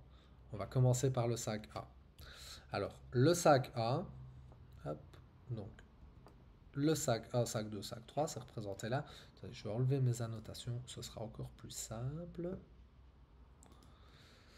Voilà. Alors, sac A, sac 2, sac 3. Ensuite, je vous demande de bien cibler le sac 1. Il va traverser donc le courant latéral du sinus caverneux. Et donc, juste en interne, dans le courant médial, vous avez la carotide interne que j'ai représentée en rouge. Ensuite, ce sac A, il va traverser la fissure orbitaire supérieure. Donc c'est le premier grand rond noir que vous avez ici. Et puis donc il va traverser la fissure orbitaire supérieure et il va se diviser en 3 dans l'orbite. Vous allez avoir une branche nasociliaire ici, une branche frontale ici et une branche lacrymale ici. Ça va? Alors, la partie nasociliaire. Hop, la partie nasociliaire, elle va traverser l'anneau de Zinn. Et elle va, en traversant l'anneau de Zinn, vous donner le nerf ethmoïdal postérieur, le nerf ethmoïdal antérieur, qu'on appelle aussi le nerf nasal interne. Elle va vous donner les nerfs ciliaires courts ici et nerfs ciliaires longs qui vont rejoindre le ganglion ciliaire. Et elle va vous donner le nerf nasal externe ou nerf infratrochléaire à la sortie de l'orbite. Donc vous avez la poulie de réflexion du muscle trochléaire. Juste en dessous, vous avez le nerf infratrochléaire ou nerf nasal externe du sac A. Alors ici, vous avez donc une collatérale qui suspend le ganglion ciliaire, le nerf ciliaire court donc pour l'œil, à donner les informations neurovégétatives à l'œil. Et ici, vous avez le nerf ciliaire long qui quitte directement la branche nasociliaire pour aller vers l'œil. Alors, pour ce qui est maintenant de la deuxième branche qui vient donc du sac A, c'est la branche frontale. Et cette branche frontale va se diviser en deux. Une branche frontale interne ou supratrochléaire qui va elle passer au-dessus de la trochlée donc du muscle oblique supérieur, alors que ici l'infratrochléaire passe en dessous, et va donner une branche frontale externe qui est très connue, c'est la branche supraorbitaire, et cette branche supraorbitaire va s'anastomoser avec le nerf grand occipital d'Arnold. Troisième division du nerf ophtalmique, donc du sac A, c'est la division ici lacrymale. Et cette division lacrymale va donner d'abord le nerf conjonctivo-palpébral pour la conjonctive de l'œil, donc la sensibilité de la conjonctive de l'œil, et pour la sensibilité de la paupière. Vous allez avoir une deuxième ici branche qu'on appelle la branche temporozygomatique, nerf temporozygomatique, et qui passe dans un foramen qui est situé en plein milieu de l'os malaire. Et une troisième branche ici qui va suspendre la glande lacrymale. Et la glande lacrymale, on le verra après, elle reçoit ses informations neurovégétatives par une branche ici qu'on appelle le nerf zygomatique qui vient du ganglion sphénopalatin. Donc ici vraiment le sac A, il se charge de toute la sensibilité de la partie haute du visage et de l'orbite. Alors on bascule maintenant sur le sac 2. Alors le sac 2, donc il va traverser, après sa constitution, donc à la sortie du ganglion de Gasser, il va passer par le foramen grand rond. Après être passé par le foramen grand rond qui est situé donc dans la grande aile du sphénoïde, il va passer dans ce qu'on appelle la fissure orbitaire supérieure, donc qui est ici sur le schéma. Et là, vous voyez, il y a un canal, il y a un sillon, ça va? Eh bien, ce sillon-là, il va faire quoi? Il va glisser dessus et puis il va rentrer donc, dans ce qu'on appelle le canal infraorbitaire. Là, quand il va rentrer dans ce canal, il va suspendre là, au-dessus de la fissure orbitaire supérieure, il va suspendre le ganglion sphénopalatin. Et là, le ganglion sphénopalatin, lui, va donner en fait différents nerfs qui vont se charger de l'ensemble des structures neurovégétatives pour les muqueuses ORL, donc du nez, de la bouche, des sinus aérea et de l'œil via la glande lacrymale et le nerf zygomatique qui est représenté ici. Alors, donc je vous ai mis ici NZ, nerf zygomatique. Alors, donc vous voyez qu'on aura une branche tubaire pour la trompe d'Eustache, une branche ici pour les sinus nasaux, une branche ici qu'on appelle le nerf grand palatin et petit palatin pour vraiment aller en bouche, faire tout ce qui est au niveau de la cavité buccale neurovégétative. Ensuite, ce sac 2, une fois qu'il aura suspendu le ganglion sphénopalatin, donc il va rentrer ici dans ce qu'on appelle le canal infraorbitaire, et puis il va ressortir de ce canal au niveau donc, de la face, donc par ce qu'on appelle le foramen infraorbitaire. Et bien entre les deux, il est dans un canal ici, et il va donner des nerfs qui vont descendre s'occuper des arcades dentaires, un antérieur, un moyen, un postérieur, pour toutes les dents donc maxillaires, donc les dents supérieures à cet endroit-ci. On appelle ça les nerfs alvéolaires. Et donc au bout du bout, lui, il va vraiment se charger de la sensibilité de la, on va dire, moitié du visage. Donc pas le haut de l'orbite, mais plutôt le bas de l'orbite, la joue, le nez et la lèvre supérieure. Alors on passe maintenant au troisième nerf, donc le sac 3. Donc il va naître du ganglion de Gasser, et à l'intérieur du ganglion de Gasser, on n'a que des fibres sensitives, et il va être rejoint par un petit nerf moteur ici, qui vient donc de la colonne motrice du plancher du quatrième ventricule, et donc il va former un nerf mixte, moteur et sensitif. Il va sortir du crâne directement par le foramen ovale, et en dessous du foramen ovale, suspendre ce qu'on appelle le ganglion otique. Ce ganglion otique donc, va être suspendu par le sac 3, mais il va recevoir ces informations parasympathiques du 7 et du 9, donc ce qu'on appelle les petits pétreux superficiels et petits pétreux profonds, et il va recevoir de l'orthosympathique artérielle et il va se charger de la parotide, je l'expliquerai après. Alors, les premières collatérales, on va dire motrices et sensitives qu'il donne. La première, donc, on va dire ici, c'est la branche temporale moyenne, temporale antérieure et temporale postérieure. Donc, c'est trois branches différentes qui vont se charger ici du muscle temporal. Ensuite, la partie postérieure, là, donc on a la temporale postérieure et on a une branche motrice pour le masséter. Donc, on appelle cette branche-ci la temporo-massétérienne. La partie moyenne porte son nom propre, c'est-à-dire temporale moyenne car elle n'a pas d'autre collatérale. Mais attention, la temporale antérieure donne aussi ce qu'on appelle une branche buccale, donc vraiment pour la bouche, et donc on appelle ça la branche temporo-buccale. Ensuite, on a le fameux ganglion otique qui va donner le nerf auriculotemporal, et le nerf auriculotemporal va venir se charger de la glande parotide, donc vraiment pour la salive en endobuccale, mais également venir faire la sensibilité ici de la partie antérieure donc de l'oreille, et donc vraiment la sensibilité proprioception au niveau de l'ATM. Ça va? Alors, après, vous avez plus bas que ce ganglion otique, une branche qui part, on appelle ça le nerf lingual. Ce nerf lingual va s'anastomoser avec le 7 bis et donc la corde du tympan pour venir donner donc les informations parasympathiques via la corde du tympan aux ganglions sublagaux et submandibulaires. On est encore sur des régions qui gèrent la salivation. Et puis, ce sac 3 va pénétrer dans un foramen qui est situé juste ici, qu'on appelle le foramen qui est situé en dedans de l'épine de Spix, donc c'est le foramen alvéolaire inférieur. Et là, en fait, il va traverser donc l'os, la partie vraiment horizontale de la mandibule en endo-osseux et va donner donc tous les nerfs alvéolaires inférieurs pour la sensibilité des dents inférieures. Il va sortir au niveau de la face par le foramen que vous voyez ici en dessous, qu'on appelle le foramen mentonnier, pour faire la sensibilité de la lèvre inférieure et du menton ainsi que le bas du visage. Donc vous voyez que celui-là, c'est du lourd, hein, le nerf trijumeau. Il faut bien le connaître avant de regarder le schéma que je vous ai fait là et voir où je veux en venir. Mais une fois que vous le connaîtrez, vous regardez ce schéma et vous aurez toutes des subtilités et une vision claire de l'anatomie du nerf trijumeau. Alors, les petites questions maintenant. Donc, petite question ou constatation. Le nerf trijumeau, vous aurez remarqué qu'il est le suspenseur des différents ganglions neurovégétatifs crâniens. Tous les ganglions neurovégétatifs crâniens sont suspendus par le nerf trijumeau. Le sac 1 suspend le ganglion ciliaire, le sac 2 le sphénopalatal, le sac 3 le ganglion otique, et le sac 3 suspend également les ganglions sublagaux et submandibulaires. Donc ils sont vraiment tous suspendus par le nerf trijumeau.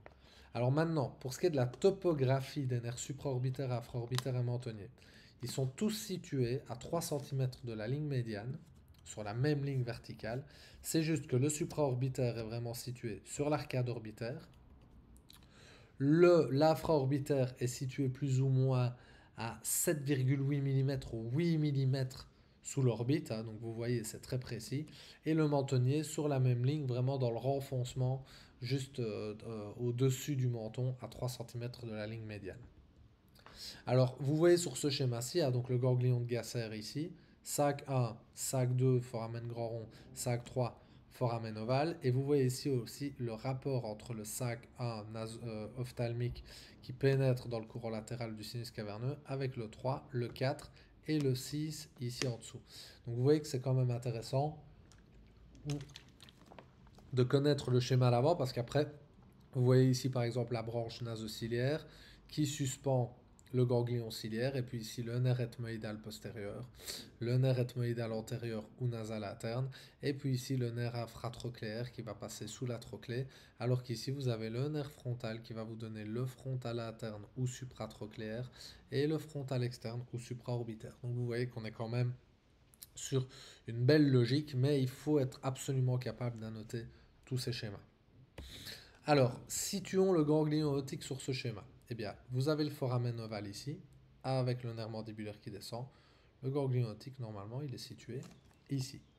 Alors, de quel nerf va émerger la corde du tympan et que véhicule-t-elle? La corde du tympan, je vous rappelle, c'est le 7 bis, c'est le nerf intermédiaire de Brisberg. Il naît dans la colonne neurovégétative par ce qu'on appelle le nerf salivaire supérieur.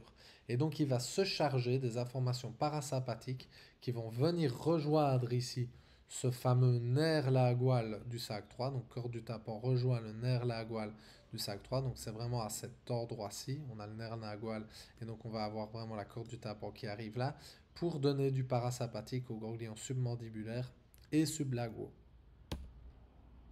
Donc c'est écrit ici, noir sur blanc.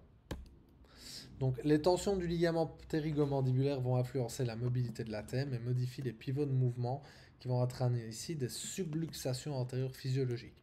De plus, cette tension crée au niveau de la face atteinte de la mandibule une saillie portant le nom de l'épine de Spix. Cette dernière délimite l'entrée du canal alvéolaire inférieur pour le nerf du même nom, c'est-à-dire le sac 3. Alors, encore une constatation pour une précision pour le sac 3.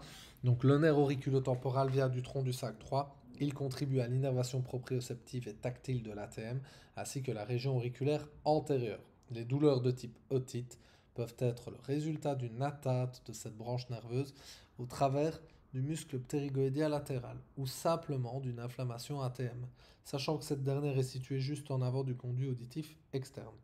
La deuxième fonction du nerf auriculotemporal est d'amener des informations neurovégétatives du ganglion otique à la glande parotide pour la Salivation. Alors, situons la veine jugulaire interne par rapport, situer l'orifice de la veine jugulaire interne par rapport à celui de la carotide interne. Eh bien, en fait, le foramen de la carotide interne est situé en avant et en médial par rapport au foramen jugulaire. Donc, où je peux vous dire que la veine jugulaire interne est en dehors et en arrière. C'est l'inverse, mais je voulais dire la même chose. Alors, décrivons les différents orifices présents dans l'orbite et ce qui y passe. Alors là, on est bien. On a le foramen ethmoïdal postérieur entre la face supérieure de l'ethmoïde et la face inférieure du frontal pour nerfs, artères et veines ethmoïdo postérieures. Tout ce qui est écrit là, je vous renvoie à la vidéo que j'ai faite sur les foramen de la base du crâne et les foramen dans le crâne pour bien comprendre en gros quelles sont les structures qui passent par ces conduits. Mais connaître ces foramen-là, en fait, c'est connaître l'anatomie du 3, du 4, du 6 et du sac. Donc ça, ce n'est qu'un résumé de la description des différents nerfs que je viens de vous faire. Bien sûr, ceux qui veulent que je leur envoie le diapo, vous me le dites et je vous l'envoie par mail. Alors, hop, quelle est la particularité du ganglion de Gasser par rapport aux fibres nerveuses qu'il contient? Elles ne sont que sensitives. Où passent les fibres motrices du coup? Elles passent sous le ganglion de Gasser. Donc on a une petite racine motrice qui va passer sous le ganglion de Gasser et qui laisse d'ailleurs un petit sillon sur la pyramide pétreuse. Comment se nomme la dépression que forme le ganglion de Gasser sur l'os temporal? On appelle ça le cavum de Meckel.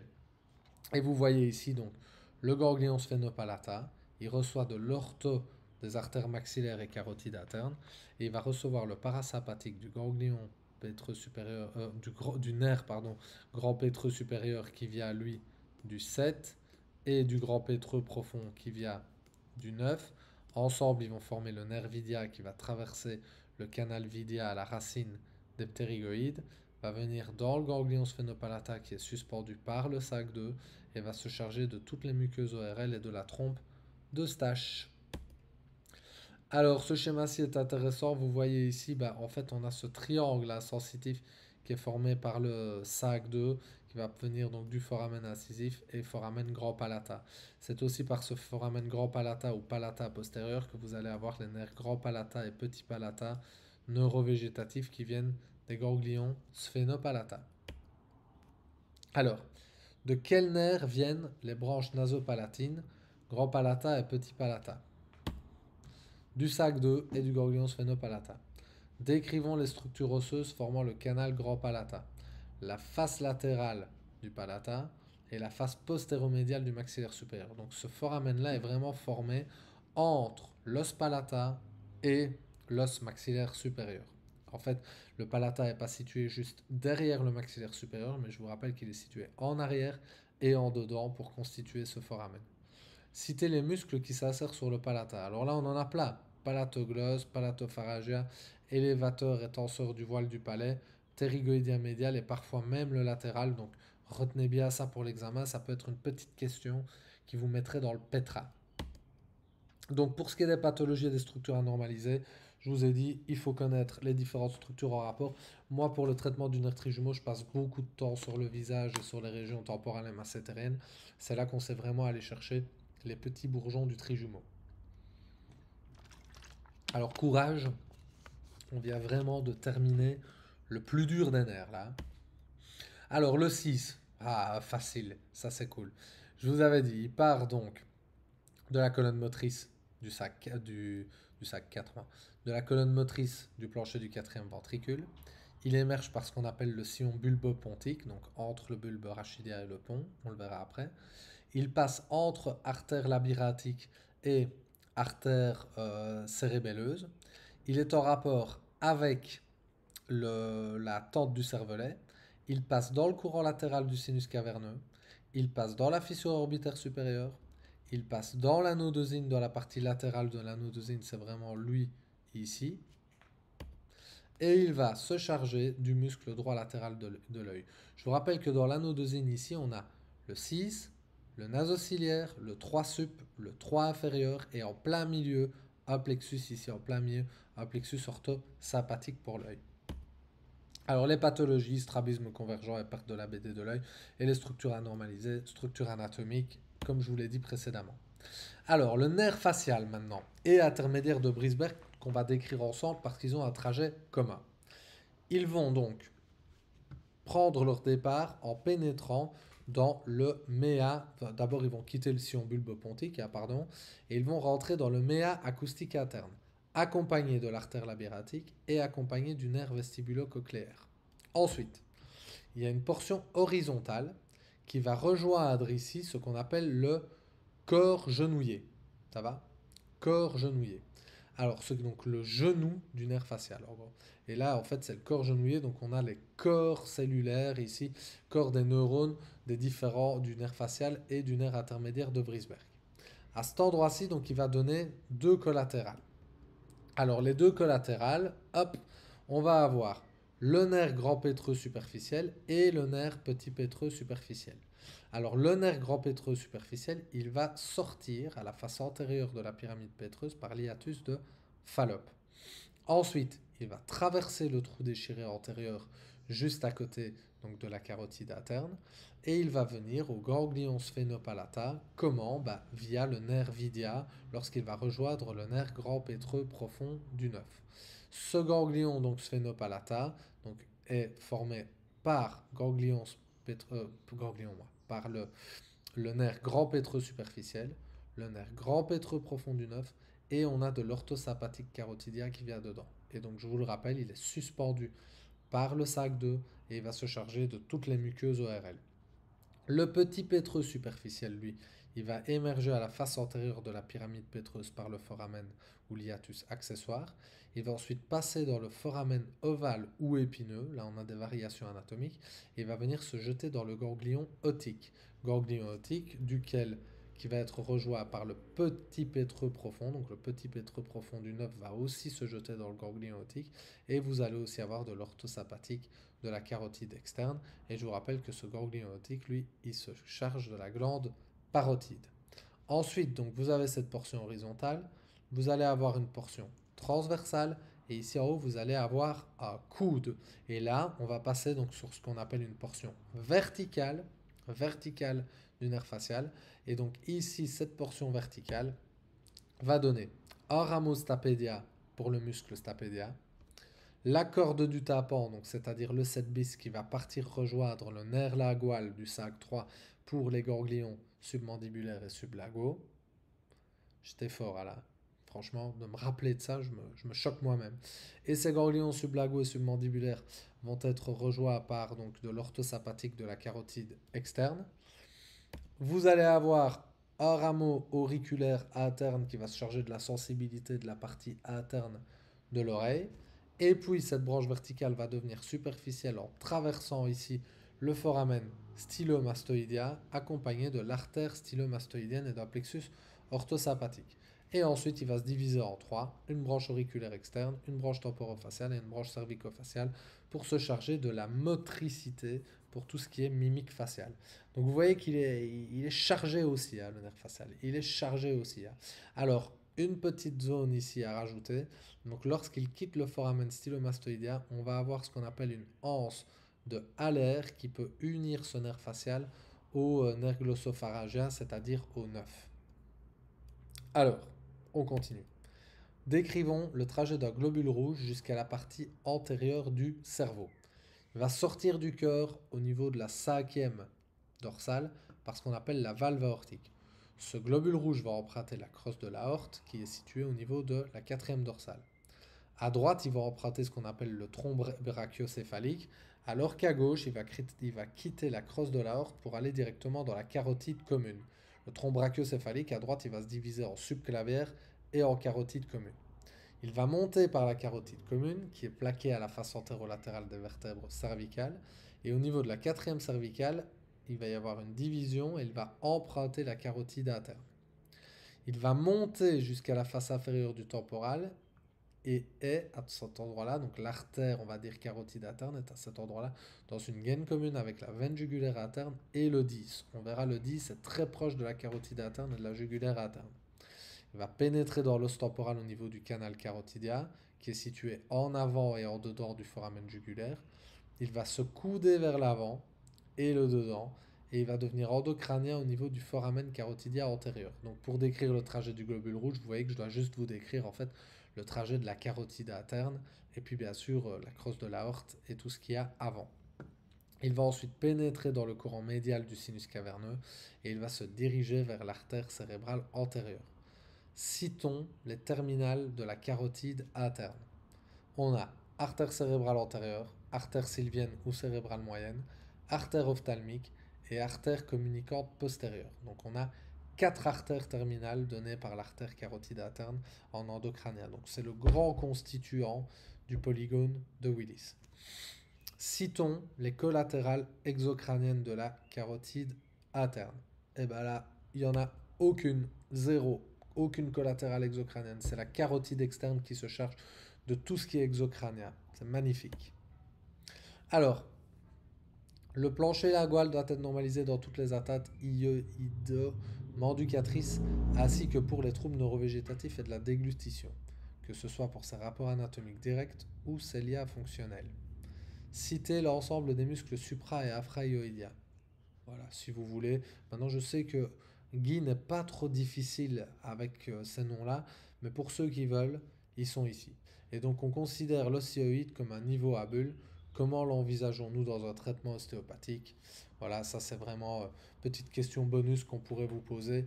Mais donc n'oubliez pas de bien visualiser l'ostéoïde entre la mandibule et le cartilage thyroïde, suspendu là entre le plancher lingual et les différents muscles du larynx. Donc essayez de bien le visualiser pour pouvoir développer lors d'une éventuelle question. Alors le traitement et les pathologies, ça je vous laisse regarder tout seul. Et on passe au 8, le nerf vestibulo-cochléaire. Donc on avance, hein, on avance. Il y a de la matière, c'est une grosse vidéo, mais on avance. Je bois un petit coup d'eau. Alors le nerf vestibulo-cochléaire, donc en fait d'un point de vue neurofonctionnel, on peut le diviser en deux, hein. Un nerf vestibulaire et un nerf cochléaire. A pour l'audition et A pour l'équilibre via l'oreille interne, qu'on appelle ça grossièrement. Alors il va quitter le sillon bulbopontique, il va passer dans le méa acoustique interne, accompagné du 7, du 7 bis et de l'artère labyrinthique. Il va ensuite se diviser en deux, il va donner la cochlée pour l'audition, il va donner le nerf cochléaire pour l'audition, et puis il va donner dans l'autre division ce qu'on appelle le ganglion de Scarpa, et lui va aller au vestibule. Dans le vestibule, il va se charger des organes otolithes, qui se chargent de recueillir les informations sur les accélérations linéaires et les inclinaisons de la tête, et les canaux semi-circulaires pour ce qui est les accélérations angulaires de la tête. Alors, le trou déchiré postérieur droit vu endocrânienne, comment je sais que c'est endocrânien? Eh bien parce que le sinus pétro-inférieur passe ici sous les ligaments. Et donc je vous rappelle qu'on a le 9, le 10, le 11, l'artère ménagée postérieure avec un plexus orthosympathique autour, la veine jugulaire interne formée par le sinus sigmoïde, et je vous rappelle, il ne faut pas oublier le sinus occipital postérieur qui va rejoindre la veine jugulaire interne en exocrânien. Hop, on passe au glossopharyngia. Alors le glossopharyngia va émerger à la face latérale et supérieure du bulbe et il va directement donc se projeter au-dessus du foramen jugulaire. Je ne sais pas si j'ai dit foramen magnum là d'avance, si c'est le cas je me suis trompé. Donc c'était bien le foramen jugulaire ou trou déchiré postérieur, hein. On est bien d'accord. Alors juste au-dessus du trou déchiré postérieur, donc vous allez avoir un ganglion et juste en dessous un deuxième.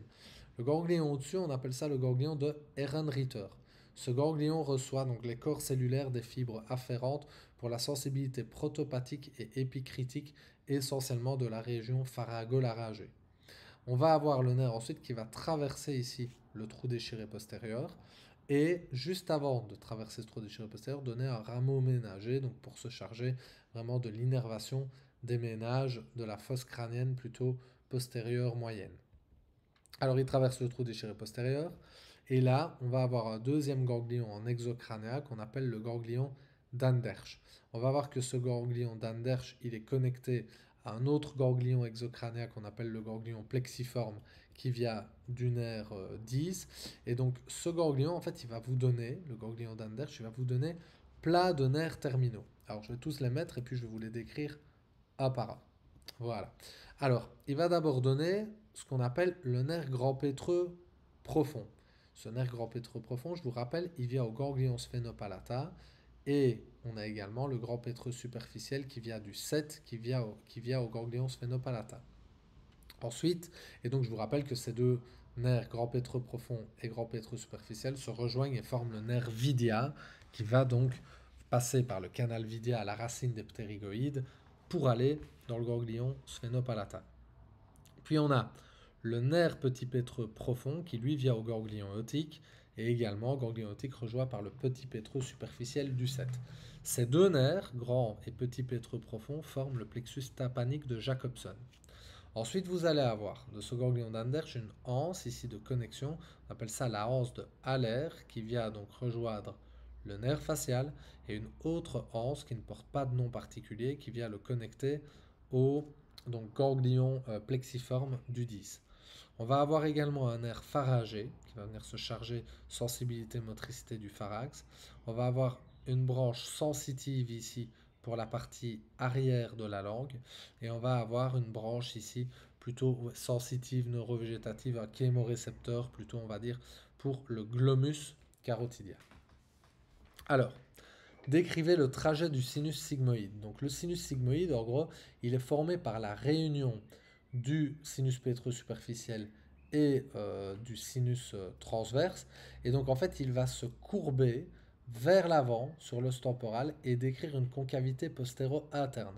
Il va ensuite se courber autour de l'apophyse jugulaire et là, il va dessiner une concavité antéro-externe et il va se jeter dans la veine jugulaire interne à la partie la plus postérieure du trou déchiré postérieur, juste en arrière du ligament pétrojugulaire. C'est-à-dire que c'est vraiment lui qui rentre dans la partie la plus postérieure, donc on le voit ici, la partie la plus postérieure du foramen jugulaire, alors que tout le reste là est compris avec les trois nerfs crâniens et l'artère ménagée postérieure.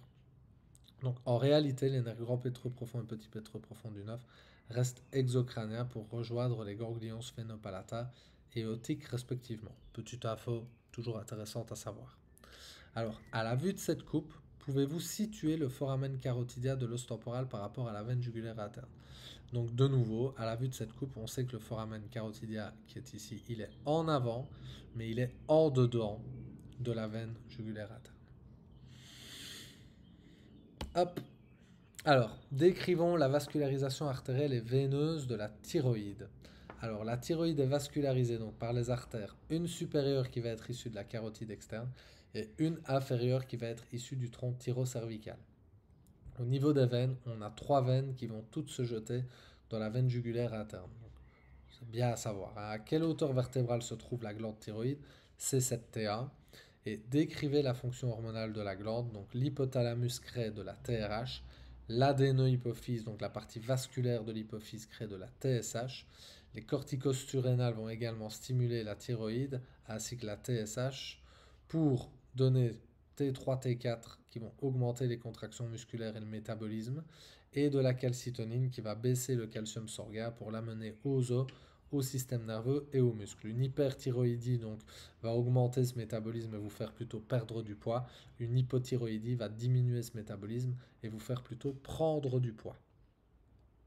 Alors ça, rien du tout, ça c'est pas intéressant pour ce qui est de nous. Alors, quels sont les nerfs crâniens qui traversent la tente du cervelet? Je vous rappelle, on a le 3, le 4, le 5, le 6 et on a un petit rapport avec le 7 bis et le 8. Citez le sinus veineux et citez les sinus veineux qui sont inclus dans la tente. Quasi tous, sauf le longitudinal supérieur, le longitudinal inférieur, et je vous rappelle le sinus pétreux inférieur n'est pas contenu dans un repli, c'est pas un vrai sinus.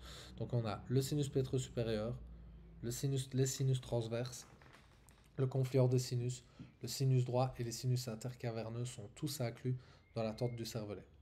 Décrivons maintenant l'innervation sensitive des ménages. Alors, la dure mère supratentorielle, c'est-à-dire au-dessus de la tente du cervelet, est innervée par les rameaux récurrents d'Arnold qu'on appelle du SAC1, SAC2 et SAC3. Par contre, la partie qui est sous la tente du cervelet, elle va être innervée par le 9, le 10 et le 11 avec le rameau ménager juste avant qu'ils sortent du crâne. On a également le nerf grand occipital d'Arnold qui va innerver la dure mère infratentorielle et qui va également donner des petits rameaux qui vont traverser les sutures si elles existent encore au niveau de la voûte pour venir se charger de la dure mère à cet endroit-là. Hop là. Alors pour les pathologies, je vous laisse voir. Alors, on repart sur le nerf vague. Allez, courage, il en reste plus que 3. Alors, le nerf vague, son origine, c'est le sillon latéral du bulbe. Il va donner 2 ganglions, un ganglion jugulaire et un ganglion plexiforme. Donc jugulaire en endocrânien, plexiforme. Entre les 2 ganglions, on a le trou déchiré postérieur par lequel le nerf passe. Ce ganglion jugulaire va donner un rameau ménager et un rameau auriculaire qui va venir se charger de la sensibilité du conduit auditif, d'une partie du conduit auditif. Il va rentrer dans le foramen jugulaire et donc former le ganglion plexiforme. Ce ganglion plexiforme, je vais tout vous mettre. Ce ganglion plexiforme, il va donner d'abord une collatérale qui va venir se connecter au ganglion de Andersch du 9. Il va également donner une collatérale qui va aller rejoindre le spinal accessoire pour donner certains rameaux pharyngiens. Ensuite, il va donner un nerf pour le pharynx et notamment pour la sensibilité de l'épiglotte. Et donc on va avoir un plexus pharyngien qui va être formé par le 9, le 10 et le 11. On va ensuite avoir l'innervation du larynx qui est situé sous le pharynx. Et donc là on va avoir un nerf laryngé supérieur, un nerf laryngé interne, un nerf laryngé inférieur qui va se diviser en laryngé externe et laryngé récurrent. Moi, j'avais juste retenu qu'on avait 3 nerfs laryngés et donc on avait supérieur, inférieur, interne, externe. Je ne m'étais pas trop pris la tête. Par contre, retenez bien que le laryngé récurrent est plus long à gauche qu'à droite parce qu'à gauche, il passe sous la crosse de l'aorte alors qu'à droite, il remonte directement vers le larynx. Donc ça, il faut bien le retenir. On va ensuite avoir les différents nerfs du cœur, un nerf cardiaque supérieur qui quitte directement le ganglion plexiforme et un cardiaque moyen inférieur qui, eux, vont quitter le nerf vague proche du cœur, donc pas par le ganglion. Et puis vous allez avoir le nerf du sinus carotidia, le petit copain du glomus carotidia qu'on a vu avec le nerf glossopharyngien, et donc le sinus carotidia qu'on appelle aussi le nerf de Ludwig-Sion, qui va donc venir aussi sous forme de chémorécepteur et capteur de pression au niveau donc du bulbe carotidien. Alors, ça, je vous le lis, parce que bon, c'est du texte, là, il n'y a pas de question. Le nerf vague est contenu donc dans une gaine qui est formée par la veine jugulaire interne et la carotide interne. Cette loge est influencée par les mouvements du complexe OAA, occiput atlas axis. Cela va servir de protection lors de son trajet sinueux au sein des tissus de la région cervicale. Il est en rapport avec le sternocléidomastoïdien et le scalène antérieur. Il va traverser l'orifice thoracique supérieur, entre la veine et l'artère subclavière et va être en lien intime avec le complexe C7, première dorsale, première côte, clavicule et manubrium sternal. À la hauteur de la cinquième dorsale, le nerf vague gauche se positionne à la face antérieure de l'œsophage, on l'appelle aussi le nerf vague nouveau, tandis que le droit va être accolé à la face postérieure de l'œsophage, on l'appelle aussi le nerf vague ancien. Le gauche va se jeter dans le petit épiplomb et va innerver les organes sus-diaphragmatiques ainsi que la rate, la petite courbure de l'estomac et le pylore, le petit épiplomb, la vésicule biliaire et le hile hépatique. On appelle ça le plexus de Burge au niveau du petit épiplomb. Le 10 droit se jettera lui dans le plexus solaire à hauteur de la 11e vertèbre dorsale, dans ce qu'on appelle le tronc cœliaque, et donc il innerve également le cardia.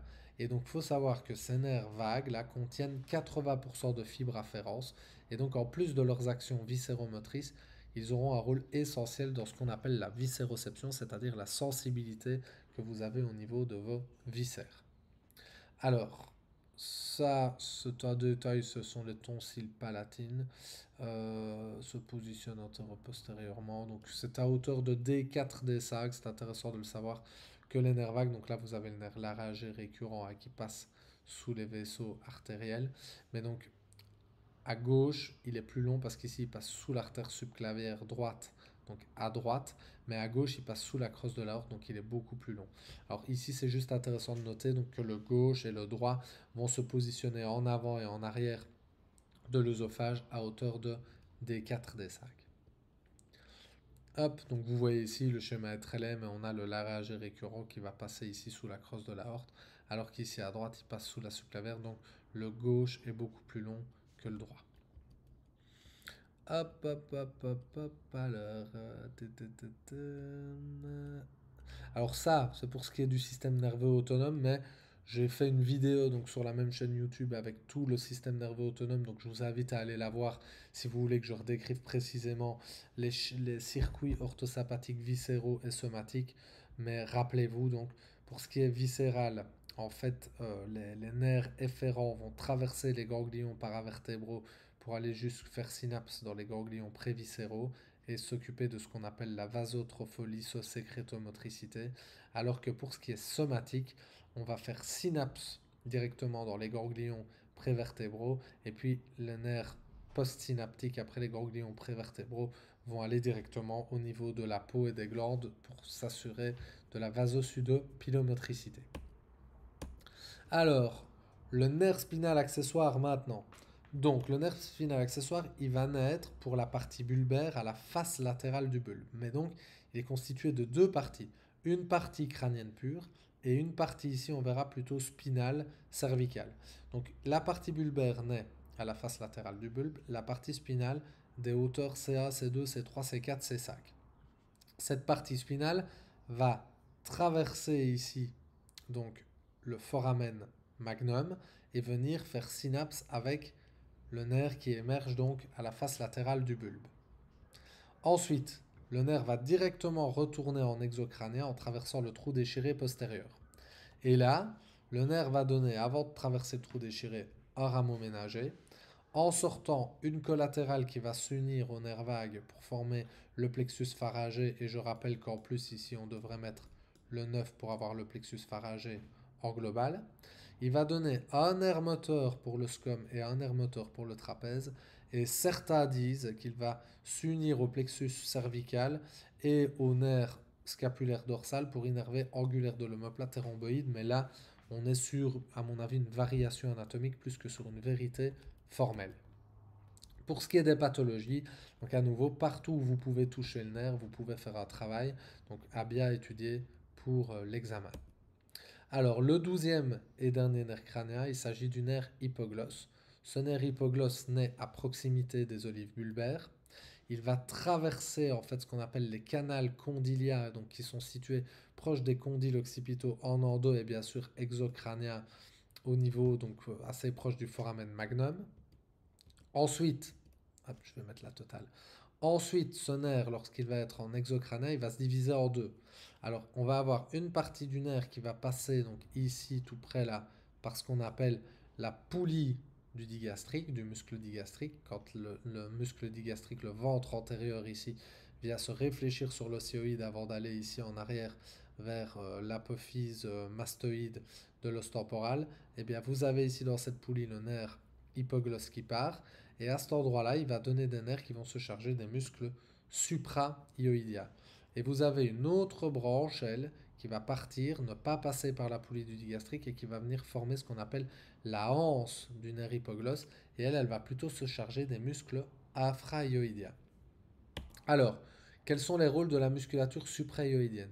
Ils ont surtout pour rôle en fait de constituer le plancher lingual et donc ils vont jouer un rôle dans les mouvements d'abaissement de la mandibule et va servir de support à la langue pour intervenir dans la déglutition et la succion.